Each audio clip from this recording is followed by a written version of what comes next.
गाडगेबाबांचा विचार, स्वच्छतेचा निर्धार.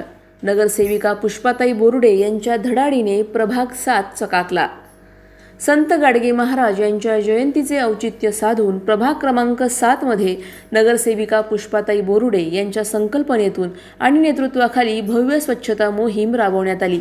या माध्यमातून प्रभागातील नागरिकांना स्वच्छतेचा संदेश देण्यात आला. सकाळी 7 वाजल्यापासूनच प्रभागातील विविध चौक, अंतर्गत रस्ते आणि सार्वजनिक ठिकाणांची साफसफाई करण्यात आली. नगरसेविका बोरुडे यांनी स्वतः हातात झाडू घेऊन परिसराची स्वच्छता केली, ज्यामुळे कार्यकर्त्यांमध्ये आणि नागरिकांमध्ये नवा उत्साह संचारला होता. या मोहिमेला प्रभागातील रहिवाशांचा मोठा प्रतिसाद लाभला. या मोहिमेत महिला भगिनी, युवक आणि मनपाचे स्वच्छता कर्मचारी मोठ्या संख्येने सहभागी झाले होते. मोहिमेनंतर जमा झालेल्या कचऱ्याची योग्य विल्हेवाट लावण्यात आली.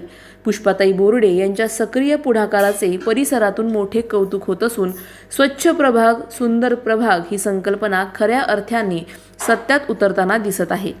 प्रतिनिधी स्वामी गोसावी, न्यूज 24 घडामोडी, अहिल्यानगर. नमस्कार, मी सौ पुष्पाताई अनिल बोरुडे, नगरसेविका. माझ्या प्रभाग क्रमांक 7 मध्ये संत गाडगे बाबा जयंतीनिमित्त स्वच्छ अभियान आज आम्ही राबवलेलं आहे. तर माझ्या प्रभागामध्ये पंचशील नगर येथे द्वारका नगरी असेल, या ठिकाणी आज स्वच्छतेचं अभियान राबवत असताना माझ्या प्रभागामध्ये जे मातोश्री गार्डन असेल, शिवतीर्थ गार्डन असेल आणि रस्ता साईडचा आज आम्ही स्वच्छतेकडे लक्ष दिलेले आहे. आणि बरेचसे आपल्या अहिल्यानगर महानगरपालिकेचे कामगार आम्हाला आज महापौरताईंनी दिलेले असल्यामुळे माझा प्रभाग हा आज खूप स्वच्छ आणि सुंदर दिसत आहे. आणि याचे श्रेय मी डांगे साहेब आणि महापौरताईंना देते की असेच रोज जर कामगार आपण जास्त आपल्या अहिल्यानगर मध्ये घेतले आणि ठिकठिकाणी रोजच अशी एवढी स्वच्छता झाली तर आपल्या नगरला आज तर आपल्या अहिल्यानगरला स्वच्छ सर्वेक्षणचा 3रा क्रमांक आलेला आहे. तर मी सांगते की आपण जर याच्याकडे आणखीही छान लक्ष दिलं तर आपला अहिल्यानगरचा पहिला नंबर तर नक्कीच येईल.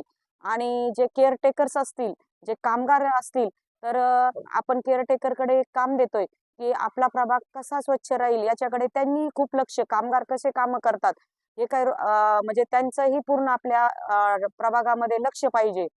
एवढं बोलून मी थांबते. जय हिंद, जय महाराष्ट्र, जय श्रीराम. अशाच बातम्यांचा आढावा घेण्यासाठी आजच आपल्या YouTube चॅनलला सबस्क्राईब करा.